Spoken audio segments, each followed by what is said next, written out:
ಮಾತಾಯಿಸಿಗೆ ವಂದಿಸುತ್ತಾ ನಾನು ಇಲ್ಲಿ ಕಲಿತಿದ್ದಕ್ಕಂಥ ಭಾಳ ಜನ ಗುರುಗಳ ಹತ್ರ ಹೋಗಿದ್ದೆ. ನನ್ನ ಎಕ್ಸ್ಪೀರಿಯನ್ಸ್ ಏನಂದರೆ ಜೀರೋ ತಾಟಿಗೆ ತರಲಿಕ್ಕೆ ಆಗಲ್ಲ, ಥಾಟ್ಸನ್ನು ಜೀರೋ ತಾಟಿಗೆ ತರಬೇಕಂತ ಎಲ್ಲರೂ ಹೇಳೋದು. ಆ ಜೀರೋ ತಾಟಿಗೆ ತರೋಕ್ಕಾಗಲ್ಲ ಅನ್ನೋ ಉದ್ದೇಶಕ್ಕೆ ಈ ಗುರುಗಳ ಹತ್ರ ಬಂದು ಜೀರೋ ತಾಟಿಗೆ ತರಬಹುದು ಅನ್ನೋ ಉದ್ದೇಶಕ್ಕೆ ಬಂದೆ. ಗುರುಗಳನ್ನು ಮಾತಾಡೋದು, ಯಾರಿಗೂ ಜೀರೋ ಥಾಟ್ ತರೋಕ್ಕಾಗಲ್ಲ, ಥಾಟ್ಸ್ ಬರ್ತಾ ಇರ್ತವೆ ಹೋಗ್ತಾ ಇರ್ತವೆ. ಥಾಟ್ಸನ್ನು ಬರ್ತಾ ಇದ್ದನ್ನು ಇಟ್ಕೊಳ್ಬೇಡಿ, ಬಿಡಿ, ಬರ್ತಾ ಇದ್ದನ್ನು ಬಿಡಿ, ಅದು ರಿಜೆಕ್ಟ್ ಮಾಡಿ ಅಂತ ಏನು 4 ಸೂಚನೆ ಕೊಟ್ಟರು. ನಿಜವಾಗಿ ನಾನು ಭಾಳ ಜನಗಳು ಗುರುಗಳ ಹತ್ರ ಹೋಗಿದ್ದೀನಿ.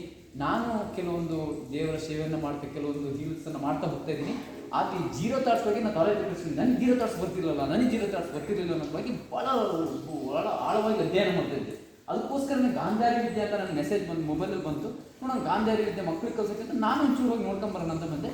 ನಿಜವಾಗಿ ನನಗೆ ಬೇಕಾಗಿರ್ತಕ್ಕಂಥದ್ದು ಅದು ಥಾಟ್ಸ್ ಜೀರೋ ಬರುತ್ತಾ ಅಂತ ನನಗೆ ಬೇಕಿತ್ತು. ಅದು 100% ಬರಲ್ಲ ಅಂತ ನಮ್ಮ ಗುರುಗಳಿಂದ ಗೊತ್ತಾಯಿತು. ನನಗೆ ಈಗ ನನ್ನ ಮನಸ್ಪೂರ್ವಕವಾಗಿ ಸುಧಾರಣೆ ಅಂತ ನನಗೆ ಅನಿಸ್ತಾ ಇದೆ. ನನಗೆ ಅದೇ ನನಗೆ ರಿಯಲೈಸ್ ಆಗಿದೆ.